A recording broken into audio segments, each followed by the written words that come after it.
Well, we're back with another trade update video. With draft week upon us, there's bound to be a ton of NHL trades. We saw one earlier today. It's part 2 of the Jamie Drysdale trade. We'll touch on that. Plus, we got a signing over in Boston. We also got to touch on here in this video. So we're going to touch on both those things coming up right now.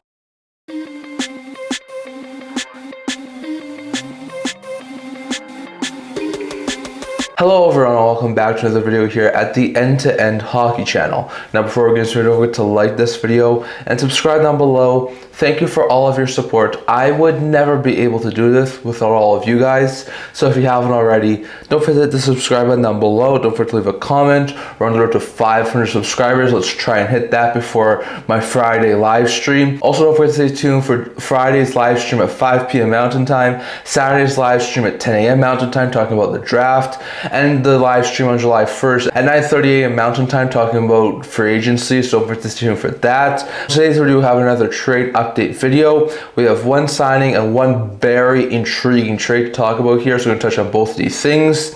So first, we saw one signing from our past little while. There's probably going to be more signings over the next little while, but Mason Lohrei, who is a young defenseman over in the Boston Bruins organization, has come into his own as a solid top 4 defenseman now. Lohrei being a really good top 4 defenseman is probably one of the reasons why the Bruins were okay with trading Brandon Carlo this past trade deadline. He's 24 years old. He's a left shot defenseman. He was a second round pick back in 2020. He was an RFA, so he needed a new contract. The Bruins assigned him to a 2-year contract extension with an AAV of $3.2 million. That's not a bad deal in my opinion for Lohrei. Lohrei in his rookie season 2 years ago had 4 goals and 13 points in 41 games. He didn't play a full season at the NHL level, but actually looked pretty dang good. Last year in his first full season at the NHL level, put up 5 goals, which was a career high, and 33 points, which was a career high in 77 games. So Lohrei had a great season last year. I think long term, he can be either a top 4 or potentially even a top pair defenseman, and maybe his ceiling is like a 40 to 50, maybe even a 55 point defenseman. So all in all, I think $3.2 million for 2 years, it's not a bad contract. I thought Lohrei on probably a longer term deal probably could have gotten like 4 or 5 million. So a 2-year deal, $3.2 million AAV is not an overly bad deal for the Boston Bruins, and Lohrei will be remaining with the Boston Bruins for the next couple of seasons. So solid top 4 young defenseman, besides an extension in the Bruins organization, so very interesting out there. And then we saw a very intriguing deal involving number 23 on the End-to-End Hockey trade bait list. Once again, if you haven't already, I'll leave a link to it down in the description. Check out the End-to-End Hockey trade bait board, and I'm also going to have an update one hopefully in the next day or two.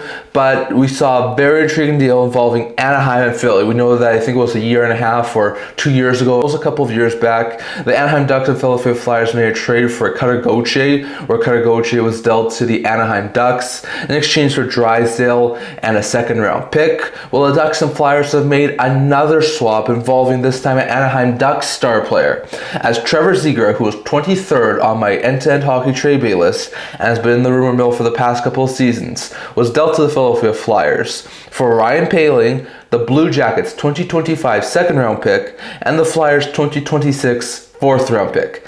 This, in my opinion, at this point, is a steal for the Philadelphia Flyers. So if you look at this deal for the Flyers, they give up Poehling, who's a really solid bottom 6 guy who's been working as like a 4th line, 3rd line forward for the past couple of years. They move off a second-round pick in which they have 4 for this upcoming season, and Philly's draft capital was another thing that was on my trade bait list. I'm not going to take off of the trade bait list because they still have 6 picks in the first 2 rounds of this upcoming draft, but they use that to their advantage. They also move a 4th rounder next year. They get Zegras. Now Zegras and Drysdale are both really good friends, so they reunite in Philadelphia, which is pretty good. Zegras entering the final year of his deal. He's a left wing / center. He's 24 years old. He's got a $5.75 million cap hit, and he'll be an RFA next offseason. Now, in Zegras' first full season and his second full season, he was fantastic, putting up 23 goals in each of those seasons, 60 plus points in each of those seasons. Then 2 years ago, he suffered an injury, didn't play overly well. He had 6 goals and 15 points in 31 games for Anaheim.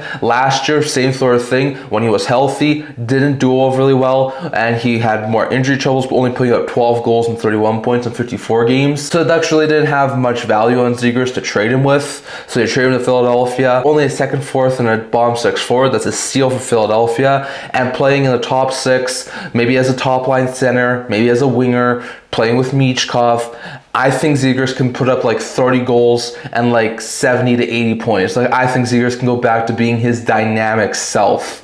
So this is a fantastic pickup. Sure, they're going to have to come to terms in an extension next year as he's an RFA, but still, that's down the road. I think this is going to be a great extension, and if Zegras can remain healthy for the Philadelphia Flyers, that's a really solid top six addition there for the Philadelphia Flyers. So all in all, solid pickup there for Philly.